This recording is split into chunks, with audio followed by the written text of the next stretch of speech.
اس ڈرامے باز پیر کو بھی کہنا چاہتا ہوں جو اس بات کو کرامتیں مانتے ہیں، لو جی منہ سے کیل نکل گئے پیر صاحب کی کرامت ہے، لو جی یہ آنکھ سے زنجیر نکل گئی پیر صاحب کی کرامت ہے، ہاں ہاں ثابت کر دیا۔ میں سلام پیش کرتا ہوں اقرار بھائی کو جنہوں نے اس بات کا اقرار کیا اور توحید کا نغمہ گنگنایا اور شرک کے اڈے پہ جا کر کے رب کی توحید کا پیغام سنا دیا۔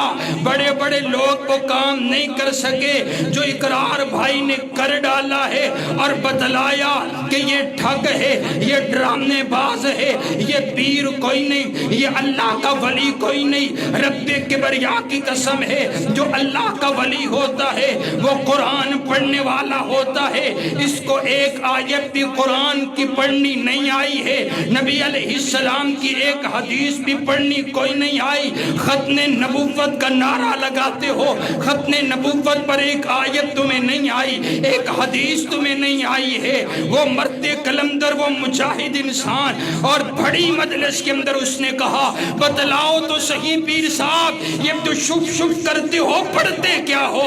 کہا میں جو کچھ مرضی پڑھوں یہ میرا معاملہ ہے۔ مانا یہ ہوا کہ کچھ نہیں پڑھتا ہے، یہ ڈرانے بازیاں ہے، اور عقیدہ ہمارا اللہ کا ولی وہ ہوتا ہے جس کے سینے میں قرآن ہوتا ہے، اللہ کا ولی وہ ہوتا ہے جو شریعت کا پابند ہوتا ہے، اللہ کا ولی وہ ہوتا ہے جو سنت کا پابند ہوتا ہے۔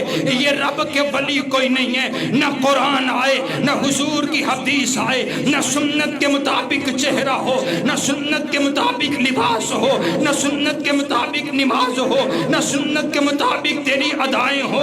اربوں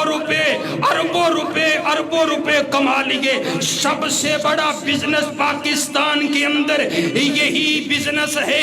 ایک ایک پیر، ایک ڈھیری بناؤ، اس پر پیر بن کر کے بیٹھ جاؤ، تم سے کوئی نہیں پوچھے گا پیر صاحب کچھ آمدہ بھی ہے کہ نہیں آمدہ۔ اے ہمارا انداز دیکھیے، ہم نے مسجد کا امام رکھنا ہو تو ہم اس سے پوچھتے ہیں بتاؤ قرآن آتا ہے کہ نہیں آتا۔ تم نے اپنی نوجوان بچیاں ان کے پاس بھیجی ہیں، تم نے اپنا مال بھیجا، اپنی عزتیں لٹوائی ہے، تم نے آج تک پوچھا ہی کوئی نہیں پیر صاحب قرآن دی آیت سناؤ، آخر پڑھتے کیوں؟ آخدے بڑے بڑے وظائف اور بڑے بڑے اذکار سے میرے پیر کی جوتی زیادہ کام کرتی ہے۔ کہنا یہ چاہتا ہے کہ قرآن سے، رب کے کلام سے، اذکار سے زیادہ میرے پیر کی جوتی کام کرتی ہے۔ اس سے بڑی توہین اور اس سے بڑی گستاخی کیا ہوگی؟ اب یہ قوم جاگ پڑی ہے، اب پڑھے لکھے لوگ ہیں، اب ریسرچ کا دور ہے۔ انشاءاللہ ہر ڈرامے باز پیر جتنے ہیں 99% اب ان سے سوال کیا جائے گا، اب ان کے گریبان کو پکڑا جائے گا، اور یہ جتنے رونگ نمبر ہیں ان کو ان کی گدیوں سے اتارا جائے گا۔ اب یہ ڈرامے بازیاں ہم چلنے دیں گے نہیں۔ اللہ کا ولی وہ ہے جو قرآن پڑھے، جو نبی علیہ السلام کی حدیث پڑھے، اور جو لوگوں کو اللہ اور اس کے رسول کے راستے پر چلاتا ہے۔ یہ ہمارا کھلا اعلان ہے۔ بڑے بڑے یہی تو کام علماء اہل حدیث کئی سالوں سے کر رہے ہیں، یہی تو تم کو بتا رہے ہیں کہ یہ سب ڈرامے بازیاں ہیں۔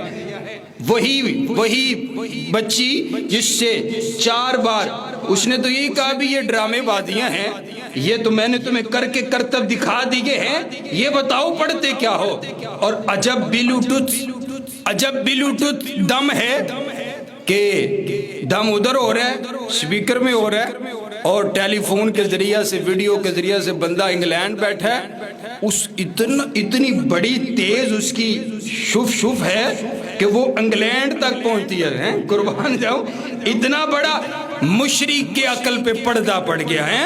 مشرک ہوندہ ہی ہوئے جنہوں عقل نہ ہوئے، عقل آ جاوے پھر رب نو پہچاننا کوئی مشکل گل ہے۔ سبحان اللہ۔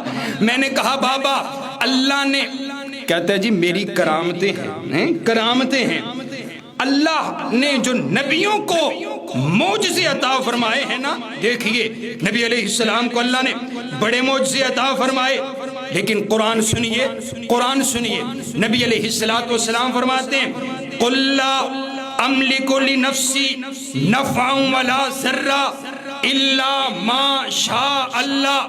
خود کائنات کا شہنشاہ کہتا ہے میرا سونا نبی بتلائیے ان کو، اور میرے نبی فرما رہے ہیں یہ جتنے معجزے ہیں یہ کرامتیں ہیں سب اللہ کی طرف سے ہے، میں تو اپنی جان کے نفع اور نقصان کا مالک نہیں ہوں، میری جان کا مالک بھی رب کبریا ہے۔